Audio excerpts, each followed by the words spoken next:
Hello everyone, welcome to Chandigarh Civil Services Academy's YouTube channel.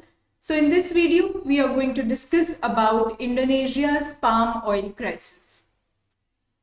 Now we are going to discuss about why this crisis is happening, the reasons behind it, and its impact on India. So first of all, we should know that 90% of the total imports of palm oil is done by two countries, which are Indonesia and Malaysia. So Indonesia is the largest producer and exporter of palm oil, and that country is facing a domestic shortage right now.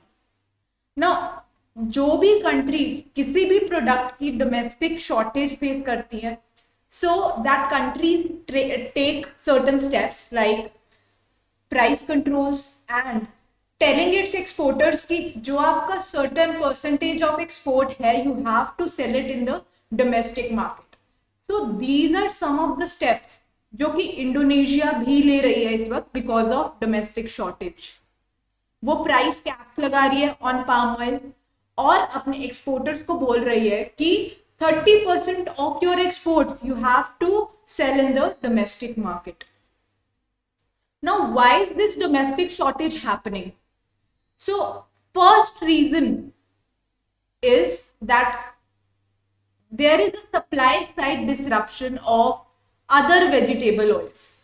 जब बाकी के vegetable oils की supply कम हो जाएगी, so automatically जो palm oil है उसकी शॉर्टेज हो जाएगी because people will start switching to palm oil. So will look at कि ये जो बाकी वेजिटेबल ऑयल्स है इनकी सप्लाई साइड की डिसरप्शन हो क्यों रही है.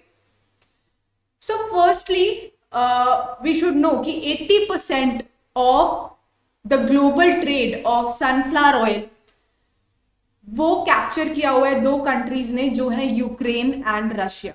And we all know that these two countries are going through a war right now, और because of the war there are port closures, और जो रूट हैं एक्सपोर्ट्स के जैसे कि ब्लैक सी रूट है, which this is that route is disrupted because of the war.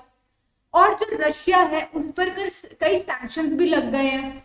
So because of these reasons जो ये ग्लोबल ट्रेड को जिन कंट्रीज ने सबसे ज्यादा कैप्चर किया हुआ था, 80% कैप्चर किया हुआ था in terms of in case of sunflower oil, वो कंट्रीज इस वक्त वॉर में है. Therefore that oil is less in supply.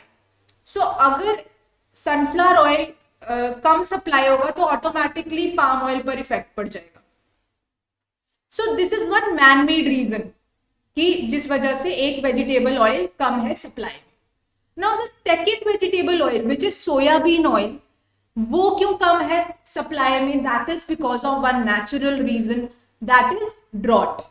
South America की ड्राई वेदर की वजह से सोयाबीन ऑयल का सप्लाई कम हो रहा है. And because of these two oils, ये जो दो ऑयल्स हैं ये कम सप्लाई होने की वजह से सारा प्रेशर किस पर आ गया है? पाम ऑयल पर.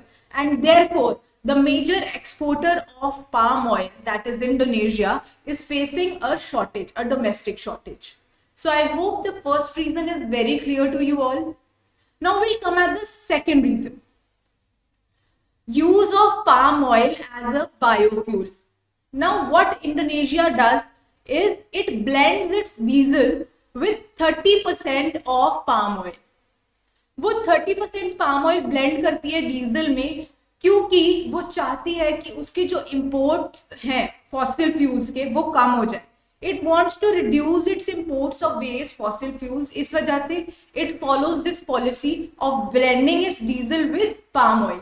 और जब पाम ऑयल इस काम के लिए यूज हो रहा है, when it is used as a biofuel, तो उसकी जो डोमेस्टिक यूसेज और जो एक्सपोर्ट करने के लिए वो यूज किया जाता था वो ऑटोमेटिकली उसमें शॉर्टेज आ जाएगी. So this was one second reason. So these were the major two reasons कि जो इंडोनेशिया है उसको क्यों फेस करना पड़ रहा है ये domestic shortage. Now what is its impact on India? India जो है वो वर्ल्ड का लार्जेस्ट इंपोर्टर है ऑफ वेजिटेबल ऑयल्स, एंड सबसे ज्यादा क्वांटिटी में हम क्या इंपोर्ट करते हैं? Palm oil. और पाम ऑयल का मेजर एक्सपोर्टर जो है, अगर वो इस तरीके के क्राइसिस में है और उसको डोमेस्टिक शॉर्टेज फेस करना पड़ता है, so automatically India will be affected and India will have to get used to lower supplies from Indonesia.